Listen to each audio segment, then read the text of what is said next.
Intrapreneurship versus entrepreneurship. Which one should you be? Join with Craig Campbell on the Entrepreneurship Uncensored podcast. So first and foremost, do you think that entrepreneurship is for everyone? Definitely not. We obviously spoke in a previous video.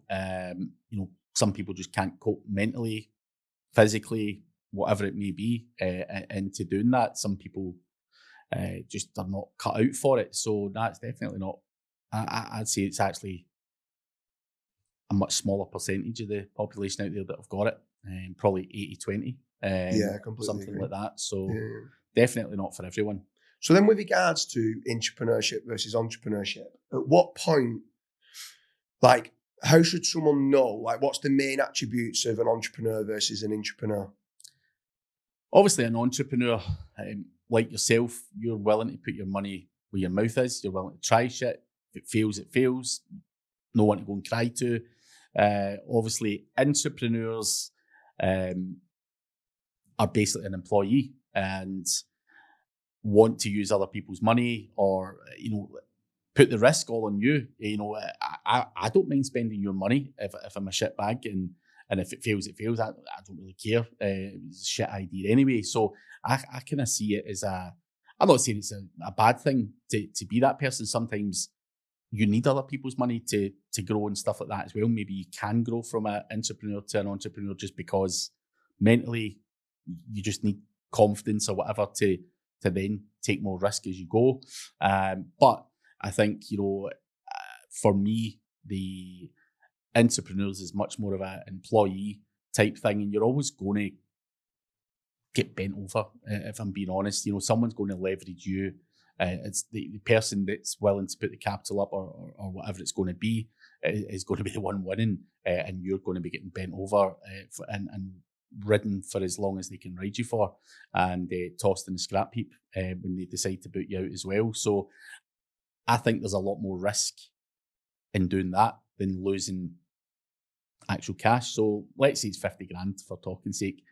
Would you rather lose 50 grand knowing that you've done it your way and no one's put your pants down, or would you rather lose potentially more than that and know that you're getting a pounding? Yeah, for me, definitely wasted time is worse than wasted money. I don't want to waste my time, so I don't want 10 years in a job as being an employee. However, what I would say on it is there's certain people in life at certain times where they they're not ready to be an entrepreneur. They're too wet behind the ears. They're not really great in business and stuff like that. And I think at times it's almost like, I think on a previous episode you mentioned about the apprenticeship to kind of start. I think it is good to try to be, if you do have a good number one, and I think it is very important to have a good entrepreneur, but if someone could work behind you and be an intrapreneur for you, the amount of stuff that they're going to learn over the years and years of working with you before they're ready then to go and flock the nest and do their own thing. I actually think starting out as being an intrapreneur is actually good, as long you got to choose the founder and the business owner very wisely. Yeah. Learn from them, and then hopefully, if they do have the entrepreneurship kind of mentality, then they can flock the nest. Yeah. I think there's also the security part. If someone's got a couple of kids and they can't take those risks because they've got kids and they want to put food on the table. Yeah. I get that side. But you mentioned there about intrapreneurship to entrepreneurship, and I've mentioned there as well. Do you think that someone who is initially an entrepreneur can become an entrepreneur in time? I would have probably said we were both entrepreneurs at some point. Didn't come from a lot of money or whatever, and you would have rather used other people's money or whatever to then get the leg up to you start making more money. And then it's similar to like Kazbula with you to a certain degree. I'm sure that you would allow him to fully go at any given point. You've had him in from whatever age he was as a young kid, and you're quite happy to let him go and nurture them along the way. I think that's a nice way to do it, and he has had to be an entrepreneur that will go on to be an entrepreneur. So he's a perfect example of that. Gary Wilson is another one that didn't start with a lot of money and had to. He was your VA for a while, wasn't he? Yeah. So I would say both of those examples and many others that we can do, even ourselves. had to, leverage something or someone to get to where we got to. But then I think, just as you get older and wiser and stuff, you're like, nah, I'll take the risk now. I've got a few quid in my pocket. I can now take that risk. Whereas, years ago, I didn't have the money to take all the risk I would have loved to have took. I would have loved to have had someone with £1 million in the bank, or I'd have probably made as many mistakes, if not more. But yeah, I think it's all part of that apprenticeship, as I say. And I think entrepreneur and what people's life circumstances are the thing. And, if you've got 2 kids at 17 or 18, I fully get why you cannot go out. You're going to get hell from your wife, if you're spending any disposable income on your stupid ideas rather than the kids' nappies or whatever it may be. So obviously, I came from a background like that where no one ever gave me a big pot of cash to go and start a business. So I get you have to get a leg up somehow. And so I respect that. But like I say, when people get older, there is no real excuse. You're one or the other at that point. And do you think that, so here's a kind of good debate that people have quite a lot with intrapreneurship versus entrepreneurship. So many say that actually the number 2s in a business have got probably a better life. They might earn slightly less, but like they haven't got this. They were able to switch off over a weekend. Yeah. We spoke about there's an episode that I would strongly recommend for you to watch with regards to the disadvantages of entrepreneurship. And there is a lot of disadvantages. Like there's times where I wish I could, but I can't be able to switch off. And sometimes even when you're on the summer holidays with the kids and you want to spend time with the kids, and sometimes at times you are just quickly checking the WhatsApps or quickly checking a few emails, and it's like, you shouldn't be doing it. And it's like, so can entrepreneurship in certain times be a better choice? I'm trying to throw, I love entrepreneurship. I'm born to be an entrepreneur, and I think so are you. But at times, is there ever any times in life where you've actually gone, motherfucker, I'm taking all these risks. It's all my money. The buck stops with me. Like I said on a previous episode, when something goes well, you put the light on the staff, well done staff. But when it goes wrong, it's always with you. I probably wouldn't change it personally. Like, I love being that guy. Like, I do try and take myself out of a lot of those group chats and stuff like that as well, because I just can't be asked at night. Just the older you get, you're like, fuck, yeah, can't do this and do that. But I wouldn't change it personally. I can see why someone may choose to be the number 2 and equally make a hefty big salary. And there's lots of number 2s in companies that are on sizable salaries with all the benefits and everything, and they can just fuck off at the weekend, switch their phone off.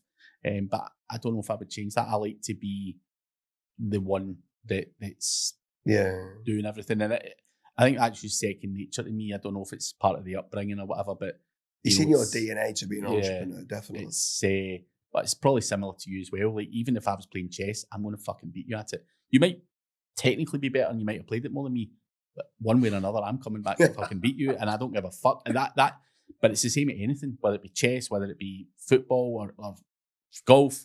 You're not fucking going to wipe the floor with me. I will fucking get you one day. and that's my thing with business as well. And even if I fail and fail and fail, one day or another, I'm fucking coming back and I'm going to be the better one. And that's always been in my mentality, and I can't ever snap out. That's even when I play FIFA with my son. He's 7-year-old, and the wife's like, "You're giving him a fucking beating." He's like, "Give me a free goal. When I score, give me a free goal. Let me catch up." And I'm like, "No, you need to learn to fucking lose, mate.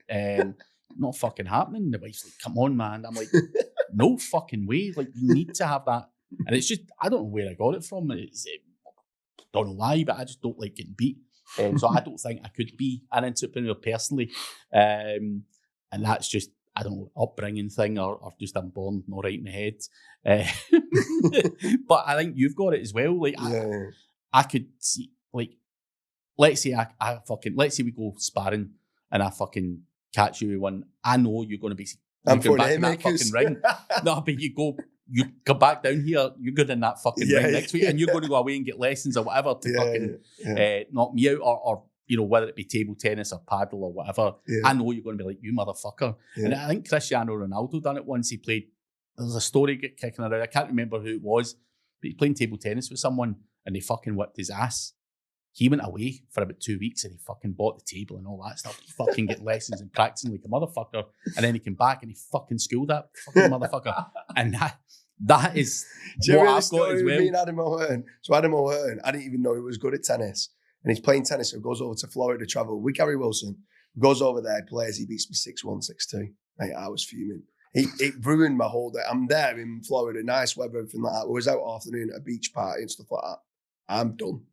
I'm ruined. Not talking to you so anymore. I'm really pissed off, like internally. So I get when Mark's brilliant at tennis. So I'm getting Mark to school me, educate me. He's whacking things at me. I'm like, I used to only play maybe once a quarter, like maybe 3 or 4 times a year. I had the lessons and everything, and like we went to, I think it was Philippines to see his missus. We goes over to the Philippines. Do you fancy a game of tennis? Yeah, go on, man. Plays him. Beats him 6-3, 6-2. I was absolutely, you know what I'm like when I went like, I was like, proper giving it him. He's like, have you been practicing? I'm like, no. I was practicing nearly every night. Fucking out every day, yeah.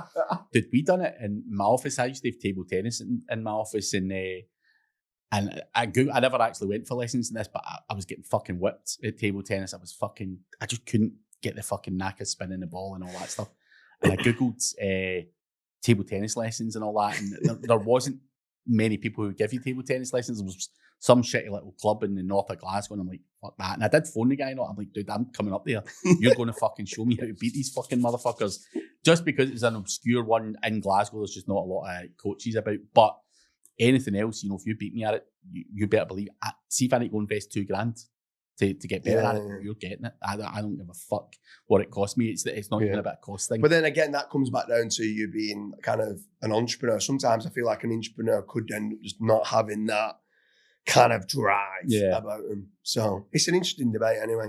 So we hope you like the episode on intrapreneurship versus entrepreneurship. Make sure you check out the link in the description with regards to all the different questions that you should be asking an entrepreneur. I think one of the best ones within it is, are you an entrepreneur or an entrepreneur? That's one of the questions that we have within there. Craig, it's been an absolute pleasure. Cheers.